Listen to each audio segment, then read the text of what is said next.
Hello and welcome back to the Naked Marriage Podcast. We are Dave and Ashley Willis, and on this podcast, we address the truth about sex, intimacy, and lifelong love. And you guys, we are finishing up our series on sex, and we're talking specifically about our behaviors and what we say both before and after sex. And you definitely want to listen the entire episode all the way through to the end, because we have just some very practical tips on what not to do before. And so you definitely, especially for you guys, so definitely listen.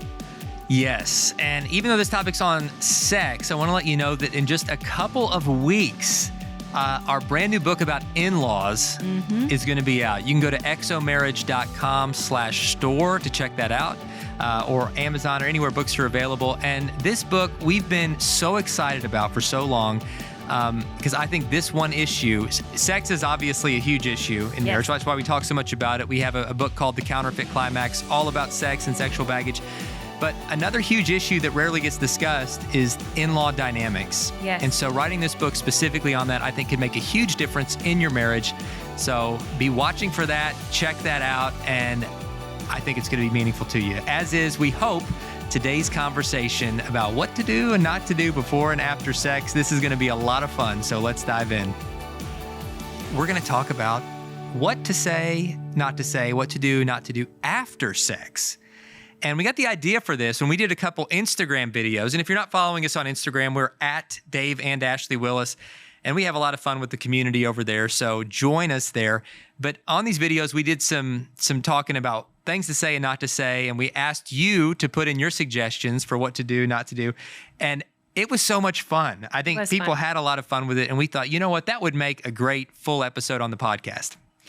That's right. And so right out of the gate, things not to say after sex. And I think, it could be phrased a lot of different ways, but when I think of things not to say, it would have to be something that is a derogatory comment about your spouse's body. Like, hey, have you gained weight? Or, gosh, that feels different. I'm not sure I like it, or something like that.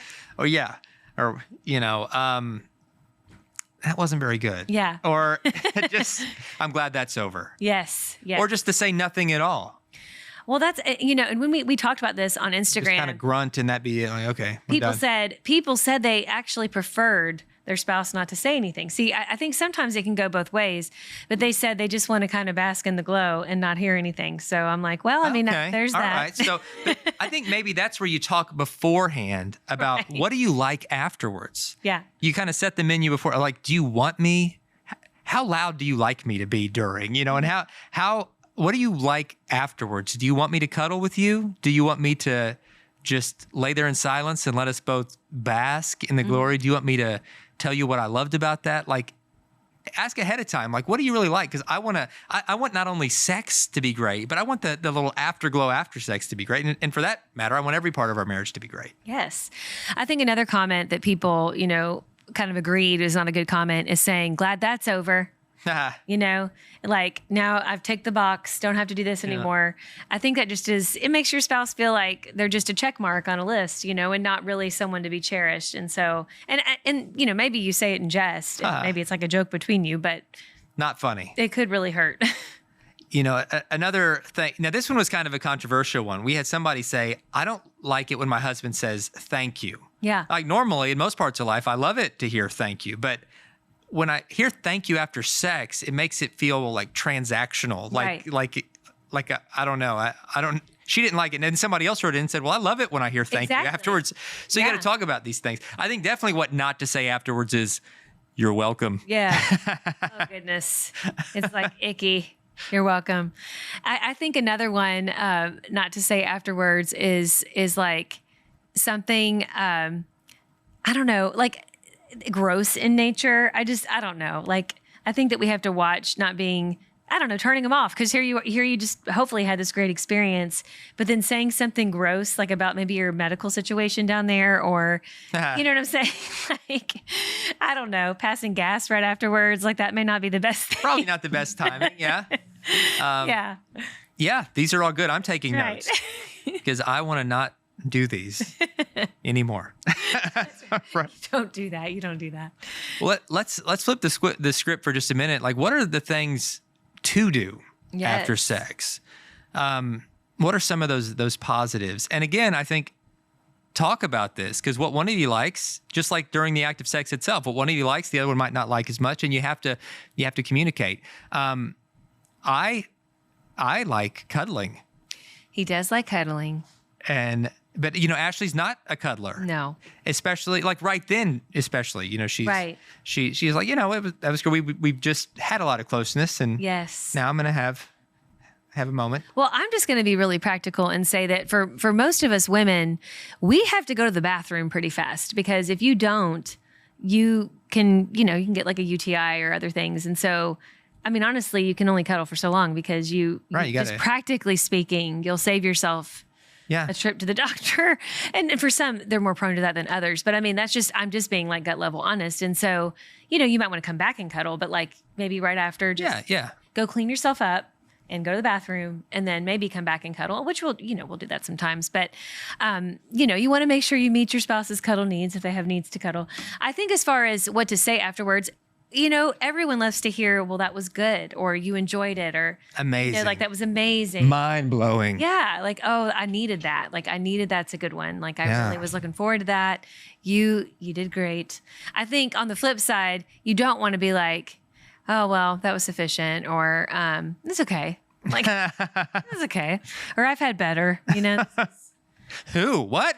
Where? When? I think you're losing some energy there, or whatever. Yeah. Like, have you gained weight? Mm-hmm. Have you, are you feeling what you seem? You seem off. You seem very off. Yeah. Which, I mean, if you really do think something's off, you need to address that. But right after timing is not the moment. Read the room. It's timing.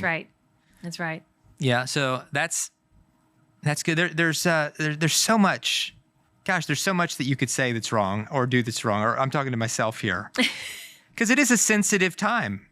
It is. Right. It's a vulnerable time. When you're naked and you've just given your all, hopefully.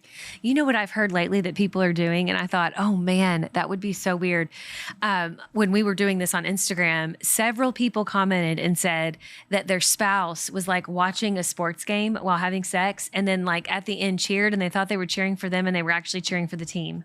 Oh man. Yes. And I was like, you are what? And they said, yes, like he'll watch it on his phone. And in the same way, men commented and said their wife was watching like TikTok or whatever and laughing and just like going through the motions and then commenting on the TikTok. And I'm like, okay, we are really missing. We are addicted to our devices, we are addicted guys. To our devices. Put the device down, like during those beautiful intimate moments. And even right after, like let's say you finish, it's been good, and then you just go right to your phone, and not have any response to your spouse. That's just kind of saying, I mean, that's just kind of ignoring them, really. Yeah. Not having any response at all, and then like just getting right into your phone. So we've really got to watch that, because, I was thinking about it, and, to some of you listening and watching, you're like, oh my gosh, I can't believe the phone's involved at all.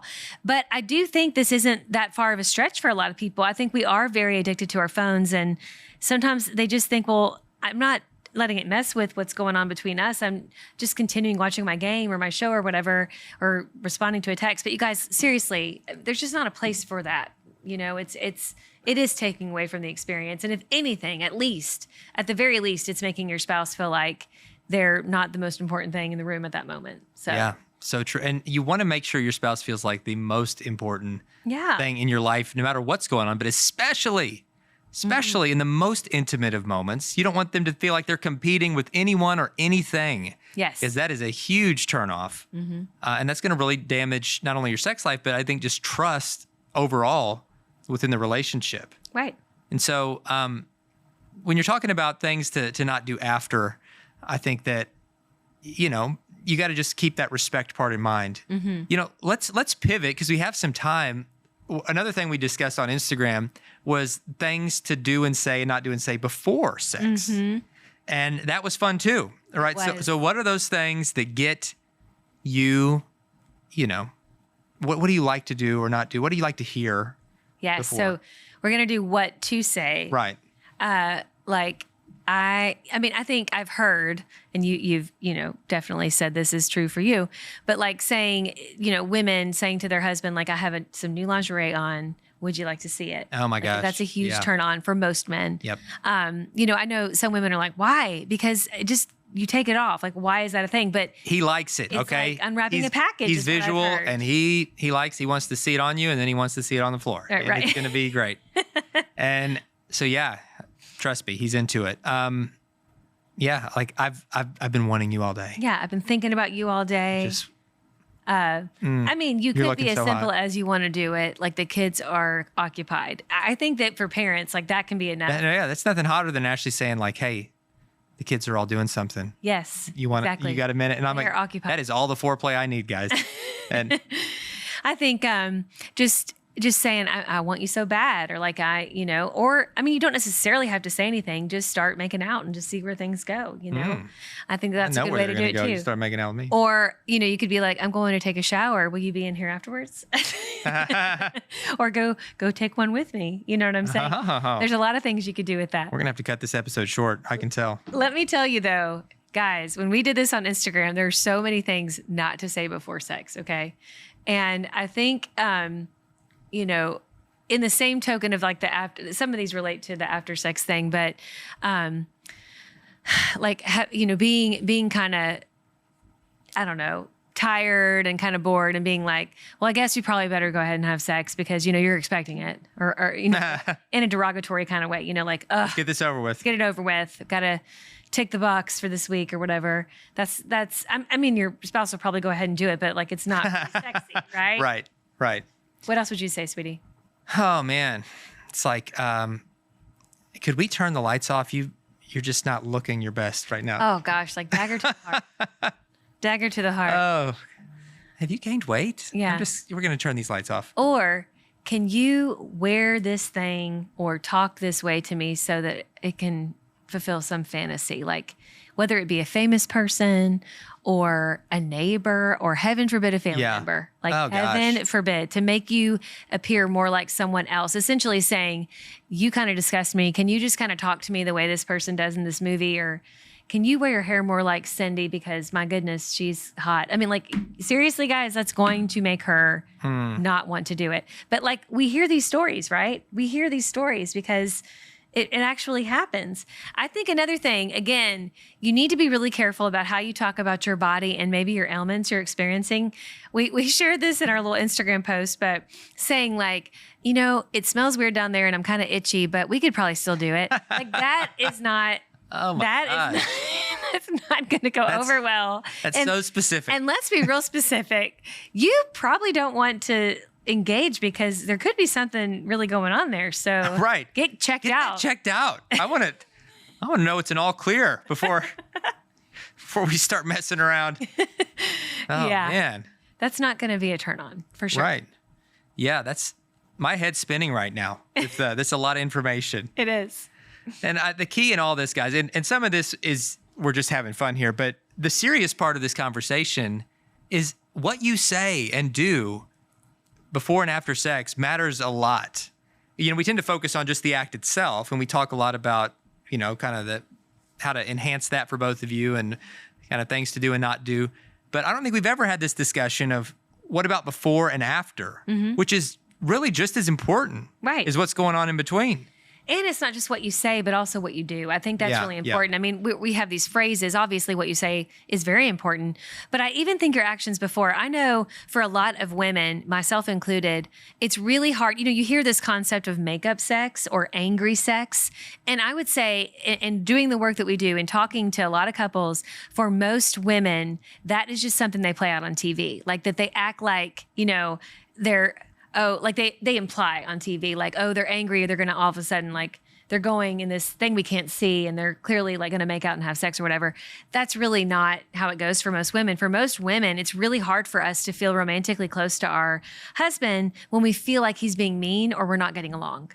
That's usually how it is. And so I would say like really watch your behavior, because if you're in a really bad mood and you're not really treating her with the utmost respect, odds are she's not going to really be in the mood because she doesn't feel that closeness to you, because we want to feel close. And so it's really important in not only what we say, but how we say it, and also just our general kind of countenance that we're having that day. Man, That's so good, guys. It matters. It matters. It matters a lot. And that's why we have these conversations. It's to kind of help us all be more aware of our own blind spots. Because I think all of us can have blind spots. Like, I didn't know you didn't like it when I burped as loud as I could right before we started making out. You know, I didn't know that was something you weren't into. That's a real turnoff. Yeah, exactly. And so you got to be aware of your blind spots. Don't be like, okay, here, let me set it. Like, don't be in bed watching TV. You think your wife's not anywhere near you and you are picking your nose or scratching something down there. And all of a sudden she sees you. Why does it? I feel like you're visualizing me recently doing all of these things. Not imagining you. I'm just saying, like, just be aware. Okay. I know you're married. You see it all. Like we see stuff, but like, if you really do want to have sex in that moment, don't do that. Like, it's gross. So yeah. Guys, this is gold right here. This short conversation might forever enhance your sexual satisfaction and make your spouse less grossed out by you. Be in your favor. Make the odds be in your favor. For it to be a good night. I hope it's a real good night. Hey guys, before we sign off, here in just a couple weeks, we are kicking off our XO Marriage Conference season, and we would love it if you and your spouse would join us for one of the live events. We've got them coming up in Grapevine, which is the Dallas-Fort Worth, Texas area, Houston, and then after that, we're going to be in several places throughout the rest of the spring. You can come to these events live and in person, and if you can't make it in person, we're going to have it available for you to stream online. So check out the website, xomarriage.com, and get all the details, get the speaker lineup, get the schedule, get ticketing information. These events, they are so fun. And for many couples, they're life-changing. Yeah. And this isn't just for, I think there's this myth that these are just for couples who are in crisis. That is not it at all. Like, if you're in crisis, definitely come, but these are to enhance your marriage wherever you are, whatever season you're in. Even if things are already great, this will make it better. We learn something every single time. We do, absolutely. And look forward to these events. And it's a highlight of our year getting to be part of these and getting to meet you, because we usually do a meet and greet at these events, and we would love to meet you. So make plans to be at one of those, and join us next week as we're stopping this season, but we've got some great new surprises and topics planned, and you're not going to want to miss it. But you don't even have to wait till next week, because on Wednesday, we'll drop a Hump Day Q&A episode answering one of your questions. As always, you can send us questions at nakedmarriagepodcast.com or on Instagram at Dave and Ashley Willis. We'll see you next time.